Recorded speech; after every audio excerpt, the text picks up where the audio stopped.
Hey, Rebel Bankers. This is Chris Noggle, your host, and welcome back to the Real Estate Money School. Thank you guys for joining me. You know, I've got a really special guest here, and his name is Brett Swarts, and we are going to be talking about some amazing things, something that this show has never had, and that is how you can help not pay as much in taxes. You know, we all know a lot about taxes, and you know what we know? We know we don't like to pay them. That's what we don't like to do. So we try to find all these really fancy ways to kind of get around taxes, to defer taxes, 1031 exchanges, and you've heard some of the other lingo, but what we're going to talk about today is a new strategy, one that you can apply to defer some of those taxes and do a lot of other stuff. And that's what Brett's going to be talking about. Before we get into Brett and Brett's story and some of this unbelievable technique that's going to really help you out, let's talk a little bit about yourself. Let's talk about you and your journey to becoming a Rebel Banker. So if this is your first time joining us on the show, thank you for joining us. But if this isn't your first time, well, you know what that means. Your journey to becoming a Rebel Banker starts with one thing and one thing only, and that is you taking action. So many people that I meet, whether it's speaking across the country or through the podcast, they love gathering the information. They're like professional gatherers. Everybody wants to gather all the knowledge and everything, but so few people take action. And that's what you got to do. You got to get started. And that getting started can be as simple as grabbing a book. Grab a copy of my book, The Private Money Guide, or anything else. Just take action and let's get going to getting you to become a Rebel Banker and understanding how money really works. So Brett, thanks for joining us and welcome to the show. Thanks, Chris, for having me on. My pleasure to be here. Awesome. Well, hey, one of the things, I know we're going to talk a lot about taxes and all sorts of fun stuff, but before we jump right into that, can you tell us a little bit about your business today? And then after we get that, let's just talk about how did you get here? What was your journey like to getting to this point in your life? Yeah, so most high net worth individuals, those who own commercial real estate businesses or other highly appreciated assets, they struggle with capital gains tax, somewhere between 30 and 50% of their gain when they go to sell these properties.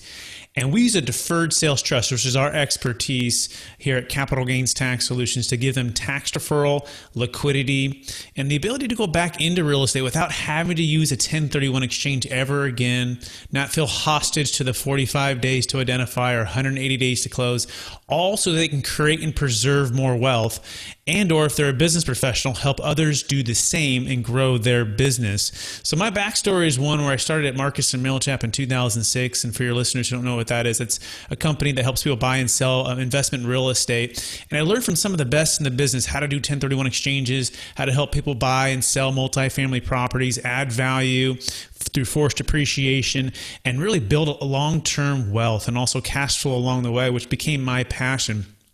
Although in 2008, a big thing happened.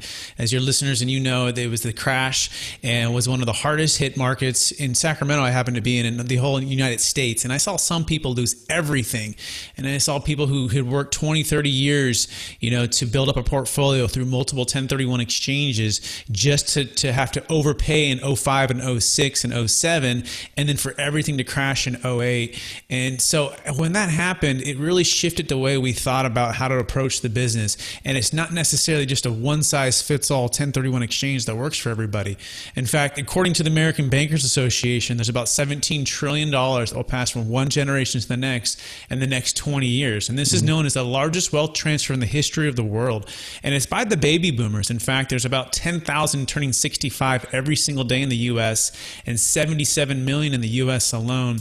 And they're faced with the toilets, the trash, the liability, the debt, the employees of their business, and they're ready to retire. In fact, most of our clients say, "Hey, Brett, we've made our wealth, right? We've worked hard. We're ready to to get out of debt, to get diversified, to trade the toilets, the trash, the liability for the time, travel, liquidity, and diversification. We don't want to go through the 08 crisis all over again, but we also don't want to sell and just get absolutely hammered with 30 to 50% of our gain being wiped out." And so along that journey, we basically found this, we call, I guess, the tax deferral secret that most people don't know know about, which is called the Deferred Sales Trust. In fact, my manager at Marcus & Millichap at the time brought this speaker in as a way to spur more transactions, because we went into a point of what we call kind of the dark ages of commercial real estate, where transactions fell really low. And at that point, people were struggling to find deals. Guys who were making, let's say, $500,000 a year were making zero. I was still just kind of a brand new commercial real estate agent at the time, married with a child, looking for ways to make deals. And for those who don't know, in commercial real estate, it's either sink or swim. You either close a deal or you don't. You get paid or you don't. So we're just trying to find ways to add value and be relevant in the marketplace. And that's when the speaker came in, and he's become my business partner. And along that journey, like most people, I said, this is too good to be true. How's it my CPA told me about it? How is this thing legal? But I slowly got to learn about the structure, learn about the strategy, and found out it wasn't just the tool, the strategy, it was the execution of the team to make this thing work. And if you have those things in place, it absolutely works. So fast forward 10 years of studying the structure, sending referrals, and actually having clients do the deal, I was all in. I said, you know what? This is solving so many problems that clients have been facing, and now they can be free from this so that they can achieve whatever financial goals they want. It's funny, being in the financial world for as long as I was, and I guess still am, I'm just not an advisor anymore. One of the big things we did is we always talked about the wealth transfer, the baby boomers transfer, whatever you want to call it. We had a lot of nicknames for it, but it is single-handedly going to be the largest transfer of wealth in our history. And that's going to pose more problems than what people most people realize. And, it's funny, the other people that understand about this large wealth transfer is the United States government, the Treasury and the IRS. They all know that there is the largest wealth transfer happening. And the other thing that we all know, not just the government, is that the government is severely in debt, and they're trying to find ways to climb out of that debt, find ways to reel in some taxes. And, there's all sorts of tax laws and everything else that made it efficient for money to transfer from generation to generation. One of those, and I'm getting off topic, but I promise I'll bring it back, was the inherited IRAs. We put a ton of money, trillions of dollars sit in employer-sponsored retirement plans and IRAs, individual retirement accounts. And one of the things we always did is we would position people in IRAs so that when they graduate, nice way of saying when they die, when that legacy passes, they were able to basically pass that money on to their loved ones. And in most cases, we could stretch those payments. So the biggest thing the government wants is they want everybody to take income, right? They want earned income. Well, earned income also comes from taking distributions from retirement accounts, because that creates a taxable event. So in order for the government to get their tax revenue, what they have to do is get people to start taking money out of these IRAs. Well, with the inherited IRA or the stretch IRA, people they could just keep kicking the can, if you will, and pushing these taxes off further and further and further. And the government, actually, this administration looked at it and said, you know what?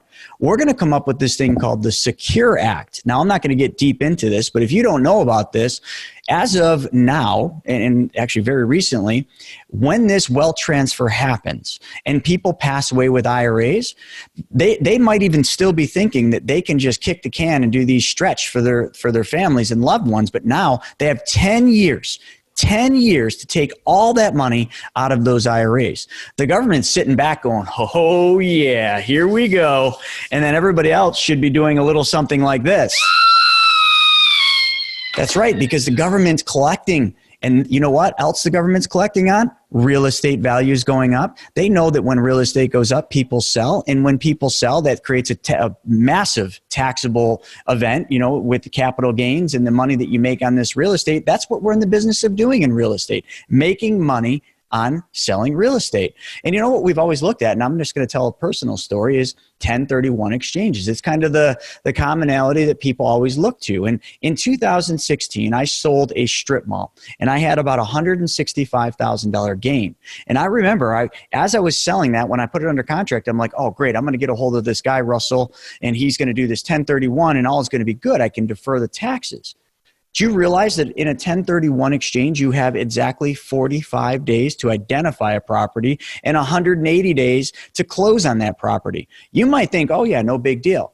Well, you tell me how big of a deal that is when you're under the gun. And then all of a sudden you start making piss poor decisions in your buys because you don't want to pay taxes, and it's either pay taxes or overpay for this property, which is going to bite you in the ass later anyway.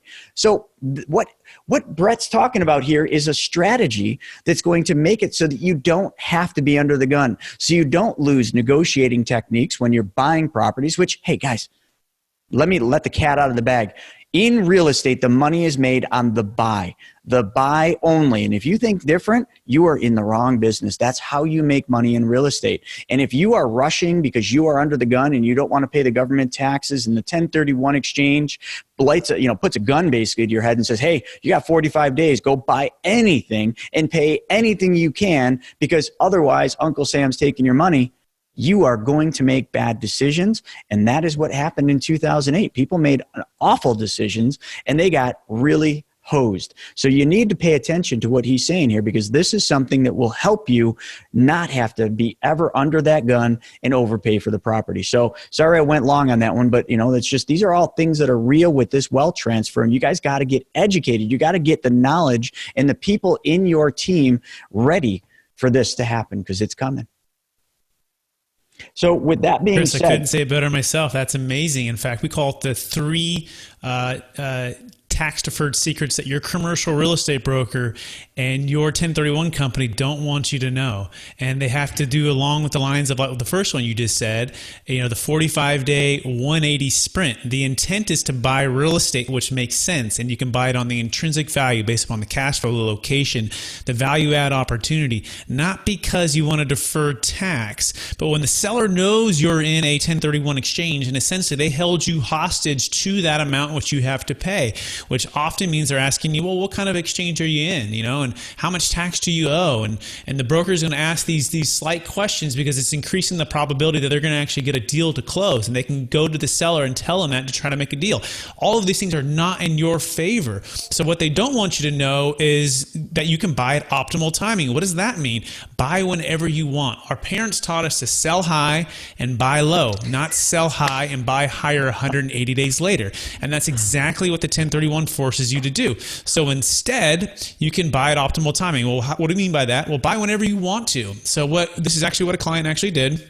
2006 for the Deferred Sales Trust, he sold his highly appreciated property in Minnesota, multiple $1 million deal, and he saw the writing on the wall and he got out. He sold it, paid off all of his debt, moved all the funds into this Deferred Sales Trust, and 5 years later, the buyer who bought the property, probably overpaid for it at the time, he was foreclosed on.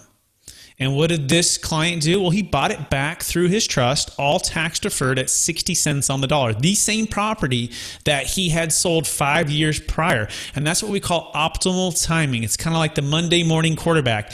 If you knew that the marketplace was really high and you can get a really high price for your property, and you could sit on the sidelines in stocks, bonds, mutual funds, conservative allocations, money market accounts, and just wait for this market to shift, would you do that? I would venture to say that if you knew that in 06 what was going to happen, you would have just paid the tax anyways and done that. But now you can do it. We call it the best of both worlds. Park the funds in the trust. Diversify into multiple income streams. By the way, you can put it into one of Chris's deals or different deals, syndication deals, operation deals. It doesn't have to be all stocks and mutual funds. I'm a big proponent of commercial real estate. That's my love, and cash flow real estate. But I think there's a good time to be in real estate and a good time to be out of real estate. And there's a good time to be diversified and a good time to be into smart debt and a good time to get out of debt. And so that's what the Deferred Sales Trust provides. We call a debt-free optimal timing wealth plan. Well, let's just take a moment real quick, Brett, and talk about paying debt, right? You had mentioned that. You kind of went over it quick, but I picked up on it because in America, one of the big problems people have right now is debt. Credit card debt, to be specific. Exactly. The average family has $30,000 in credit card debt in this beautiful country that we call the land of opportunity. Well, the land of opportunity has come to the land of financial slavery because so many people are trapped by their debt, by these credit cards. And I'm not saying there's anything wrong. I was there. I can say this because I was there and I found the way out. But the one thing that's interesting is so many people get trapped in this spiral, and all they can do is make the minimum payments, which when you make the minimum payments, all you're giving is you're giving your good dollars away today. Your good dollars are leaving your family and your life forever to pay interest only. And these credit cards, what are they charging you in interest? Is it 10%, 15? Is it 30%? Think about that. They're making 10, 15, 30% in interest from you. What if you had a method to then take back that interest? What if you could, through this method, pay off that debt? And then isn't that the same as making 10%, 15%, 30%? Because if you're already spending it and now all of a sudden you don't have to spend it to them and you get to keep that money, isn't that the same as making that return? You're darn right. And did you have to take any risk to do that? No, none. No risk whatsoever. Did you have to work any harder to get those returns? Nope. Did you have to lose any sleep or lose control of your money? No, just the opposite. You took back control of your money. These are the things I teach across the country. And what Brett's saying here is just another tool in the toolbox that allows you to do that, to take back control of your money, to stop giving that control away and giving all your money, your good dollars away today. Because your dollars, just so you know, are worth the most today. So listen to this. And Brett, can we just cover that debt piece again? Because that, honestly, all the people I speak to, the thousands of people I speak to every year, their biggest problem is credit card debt. How can this help them with that?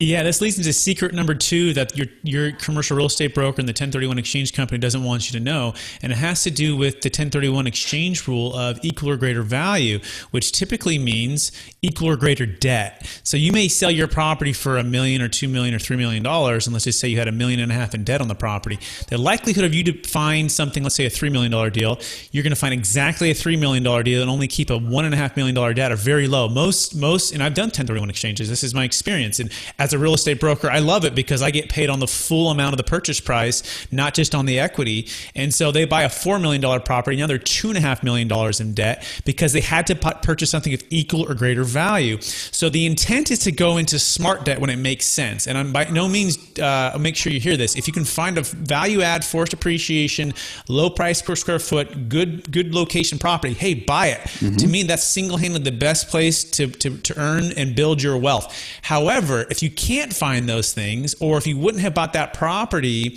except for the capital gains tax, then don't go into debt. Don't buy that property just to save the tax. So in this scenario, that I'll tell you Peter's story. In fact, this is what Peter did. Peter sold a $1.75 million property in Sacramento. He is a baby boomer, and he had done 1031 exchanges his whole life, and he's actually a real estate broker, and he thought 1031 was the only way. He was introduced to the deferred sales trust, and basically he said, Brett, I didn't want to trade 18 problems. He had 18 units for 36 problems. I was tired of the toilets, the trash, the liability. I wanted to get out of debt. But I had this $500,000 tax liability. He's driving from Marin, California to Sacramento, fighting traffic 3 days a week, evicting tenants, dealing with rent control. He goes, Brett, I'm so happy now that I used the deferred sales trust. I have no more debt. I have more time and energy than I've ever had before, and I don't have to worry about that property anymore. And so debt was a big thing for him because in 2008, he almost lost everything. He was able to hold on and manage everything and scrape by and negotiate with banks, and he was able to hold on. But fast forward, he goes, I've seen a lot of writing on the wall for some similar things for values. He didn't think the market's going to crash or anything. So it wasn't out of fear that he said, oh no, but it was more so just in case I don't want to be able to, I don't want any debt. I want to be able to sleep at night. And I also want this time and energy. So this is truly the debt-free plan, because in the deferred sales trust, you don't have to buy equal or greater value. In fact, you don't even have to buy real estate if you don't want to. You can put it into the trust, and it kind of becomes like a self-directed IRA, if you will, where it can be into stocks, bonds, mutual funds. It could be in other people's real estate projects where it's non-recourse debt for you, so the debt's not in your name. And with those flexibilities and those deals, the debt's no longer on you, which is a big part of why a lot of the baby boomers that use our services are very happy. So let's talk a little bit about the word in what you're saying. The deferred trust is the deferred part. So deferred means we're kicking the can down the line. Okay. So at what point in time, or how does that work? Where do the taxes become real for a person, and what should they do to plan for that? And just how does that whole thing work? Because I love the word deferred. It's not as good as tax-free, but deferred is great because it means I don't have to pay it today. But the biggest problem I see with that is taxes, as you and I know, they either go up or they go down. And guess what? They don't ever really go down, but they might not go up. But if they don't go up, they just find more crap to tax us on. It's the reason if you go to Florida, maybe even California, there's a toll booth every half a mile. They don't have state income tax, so they got toll booths. You see what I mean? They just find more stuff to tax us on. So if we know taxes are going up and we're just deferring the tax liability here, like how does that look? Like how do we mitigate that? How do we plan for that? What would be the next step? Great question. So first of all, the premise is pay the tax, you lose, or defer the tax and you win, as long as the tax liability is big enough. Second premise, most of our clients like to pay the tax the second day to never. So Chris, when would you like to pay the tax? Well, you might say, well, never, Brett. I'd like to just live off the interest for as long as I want. So back to Peter's deal. Peter paid off his debt, about $500,000. He deferred $500,000 in gain. And so now he's about $1.3 million versus $800,000. So he's a baby boomer. He's going, okay, an extra $500,000 in wealth. He says, Brett, when do I have to pay the tax on that? And I said, well, Peter, when do you pay tax on it now? He goes, well, when I receive the money. Exactly. So as long as you don't receive the money, you don't pay tax. Well, what about the interest payments? Well, yeah, of course, you'll pay ordinary income on those interest payments. And most of our notes are structured as 10-year notes, earning somewhere around 8%, depending on the portfolio and the risk tolerance of the client. But that's how Peter's was structured. It's about an 8% payout was what we're targeting. And he's gonna live off about 6%. He's going to keep a little gap there because some of it's going to be in fees and a little bit's going to stay in principal. So as long as he does dip into the principal of $1.3 million, he's in a tax deferral state because he hasn't received what's called actual receipt. Now the interest payments of about 6%, he's going to pay ordinary income tax on that. But the cool thing is it's on the $1.3 million he's making, that 6%, rather than on the $800,000. So he's happy because that's an extra 6% on the $500,000. So he goes, well, Brett, what happens then when I pass away? Well, this moves to my wife. Yes. And then what happens if we both pass away? Can it move to our kids? Yes. And as long as they keep that principal in place and just live off the interest payments, they're only paying ordinary income tax, and those principal amount is in a deferral state. Now, a different client, they decided, he just sold another multifamily property here in Sacramento. He's actually younger. He's in his late 40s, and he actually still has income coming in, a W-2 job, and he has multiple multifamily properties on the side. And he actually didn't need or want the income coming in because his tax bracket was already so high. So actually, the cash flow that was producing off his real estate asset was adding to his overall net taxable income. But here's the cool part. Now that we go into the trust, he can decide to have that interest that it's earning compound on top of the trust. Therefore, what happens? His taxable net income goes down. And at a later date, when he, let's say, retires from his day job or quits his day job, he can start pulling from this. And since this is a business trust, and we're getting a little bit into the weeds here, but since this is a business trust, it's unique in that it can expense what it earns. Therefore, it's not paying tax on itself. Mm-hmm. And from the note holder or the taxpayer's perspective, if they haven't received it, they don't own the tax yet until they receive it in a given year. So again, our notes go for 10 years. You can keep renewing them every 10 years and basically just kick the can down the road, which leads into the next question. Why would the IRS allow this? It seems too good to be true. It seems like there's something illegal here. And the answer is it's actually not. It's a study of macroeconomics. And the IRS actually wants to spur economic growth. They want to spur Peter from selling that property. They want to spur the new property taxes that come in. They want to spur the real estate broker who gets the commission and then title. All of those things actually spur taxes to come in. And also, when Peter takes that $1.3 million and he invests it in stocks, bonds, and mutual funds, guess what? That spurs economic growth too, which spurs more jobs, which spurs actually more tax revenue. So it's actually a good thing for the IRS to get more tax revenue in the long run. Although there is a sense that, well, why can I do all of these things? Why would the IRS allow it? And it's just that. It's a study of macroeconomics, which leads me to the next point here before maybe you ask another question. How long has this been around? It's been around since the 1920s. This is IRC 453. It's known as an installment sale, which you and your listeners probably know, where you can carry back paper.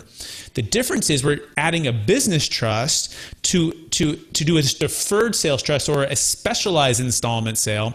And when you add the two together, you get the foundation of long tried and true tax law with our proprietary way in which we apply it.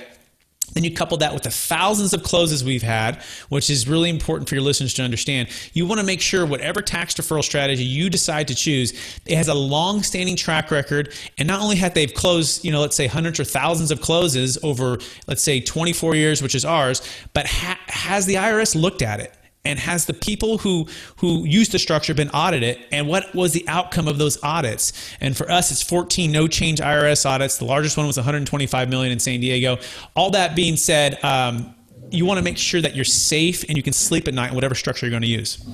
Yeah. So, all right, that made a ton of sense. So you talked about a note in there, and us being big private lenders, the book. I wrote the book on private lending, and how all that works. We're always using notes. So essentially, what you're doing, you're taking the capital gains, moving them into a business trust, if I'm not mistaken. Then you're just doing a note, which means the business trust is going to then just pay out regular terms, whatever the terms are of the note, and then you're going to pay taxes on that. Which is, hey, some people, if they're complaining about paying taxes on the income from that note, well, then I don't know what to tell you. You're in the wrong business, because you got to pay the piper sometime. But would you rather pay the piper on $500,000 or $1,000 a month? Really, you can make that decision. A $500,000 capital gain kicks you up into a much higher tax bracket. If you understand how taxes work, a monthly payment might not even kick you into a higher tax bracket. That might just fly right underneath the radar.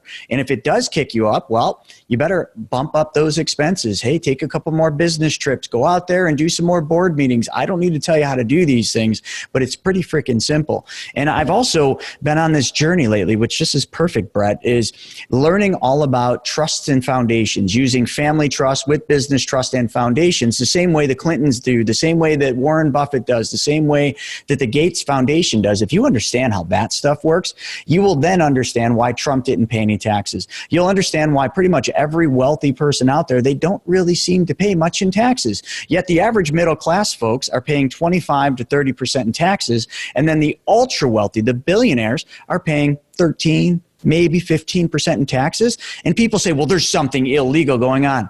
Absolutely not. There is nothing illegal going on, except for they know something you don't know. That's it. They spent the time to learn how the tax code works, which they don't have to read the whole tax code. They just have to follow and mimic what other wealthy people have done prior to them. And then they can learn that, wow, this 1030 or this 1041 tax reporting thing is pretty neat. It's not illegal. You can file 1041 tax reportings if you knew how. This is kind of the same thing.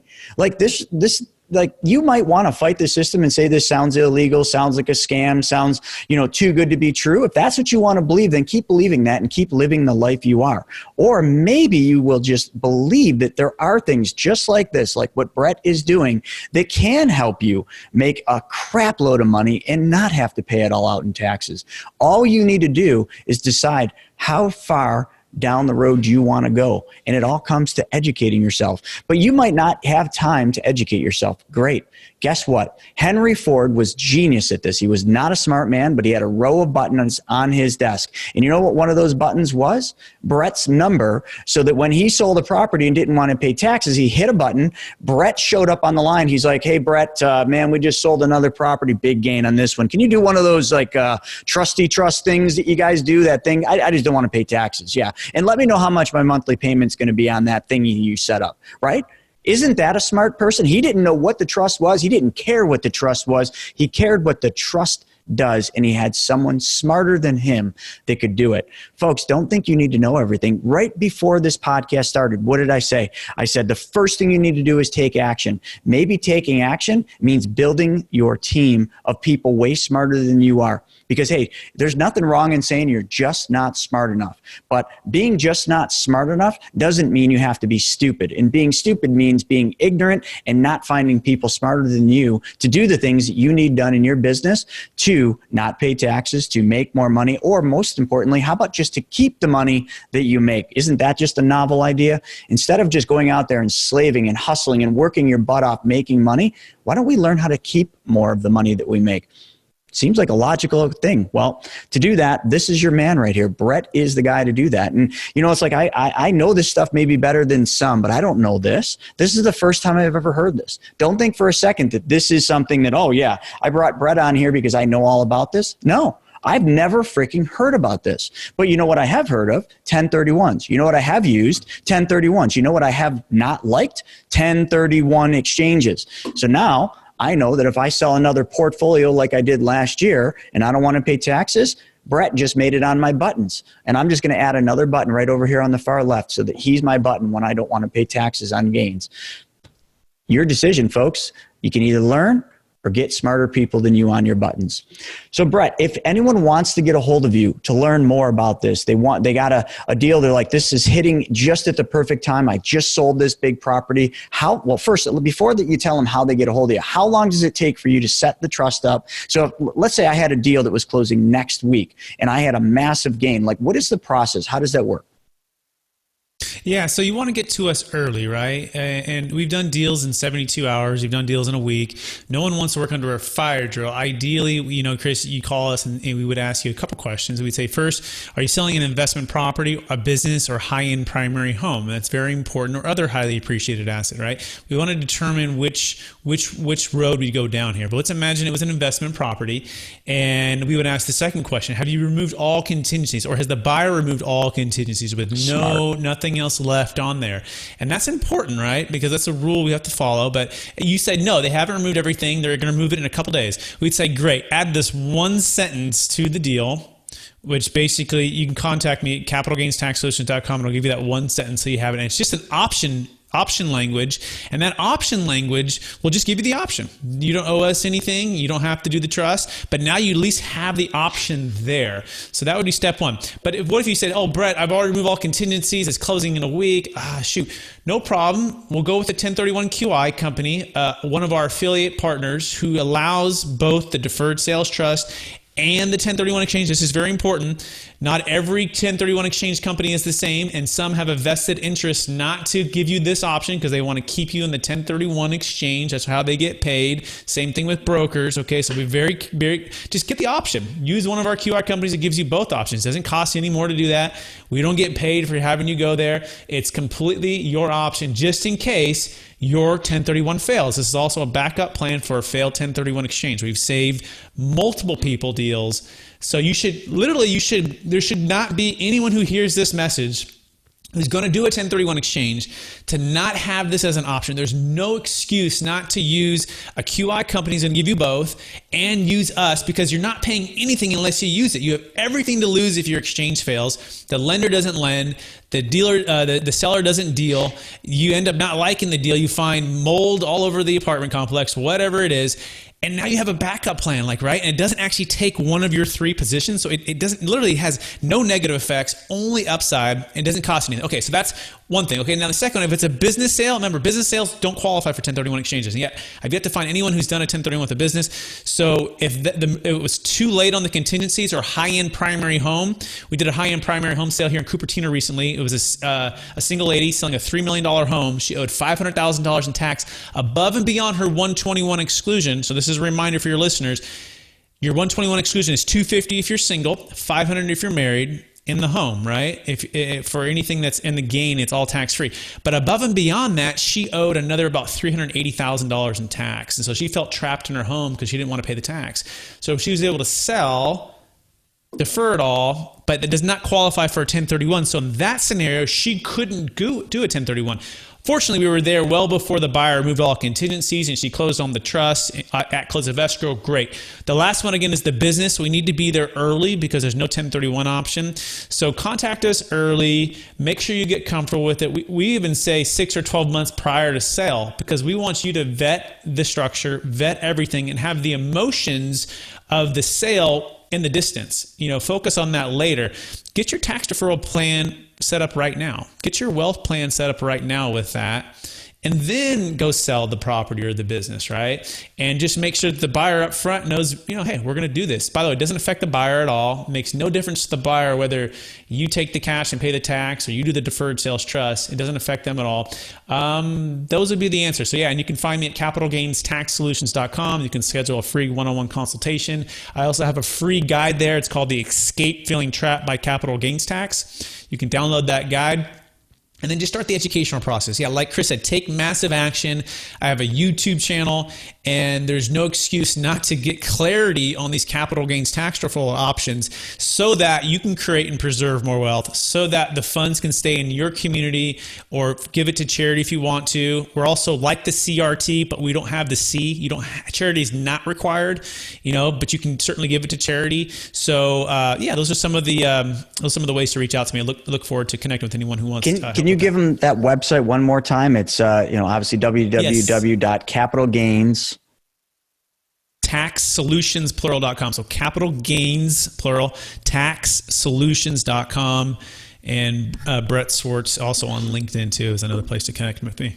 Selfishly, I was asking because I was writing it down myself. So there you go, folks. Capital Gains, taxsolutions.com. You need to learn about this, and why wait until you already have a deal? Get it going early. Get your knowledge up to par so that you know what to do and you have the ammunition so that when you do sell that property, you are ready to go with that. So Brett, thank you so much for joining us. I know everybody's going to get some serious golden nuggets out of this one. So hopefully we can get a lot of people to watch this because this is stuff people need to learn.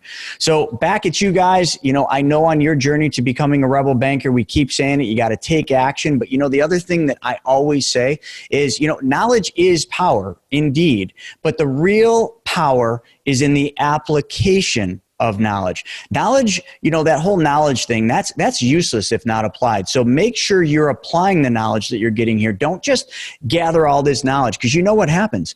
You get done with this podcast, you're off doing things, your phone's ringing, your texts are going off, you're watching YouTube or you're on Instagram. All of a sudden, you forgot everything you learned. It's the same reason why you probably don't speak the language you learned in school. No hablo español. That's all I can say, and that's 4 years of Spanish. Do you know why? I didn't apply the knowledge. Don't let that be your situation when it comes to forgetting how to save taxes, because the government will never, ever send you a thank you letter when you pay them $500,000 in capital gains taxes. They will just take, and you will wonder, why did I give?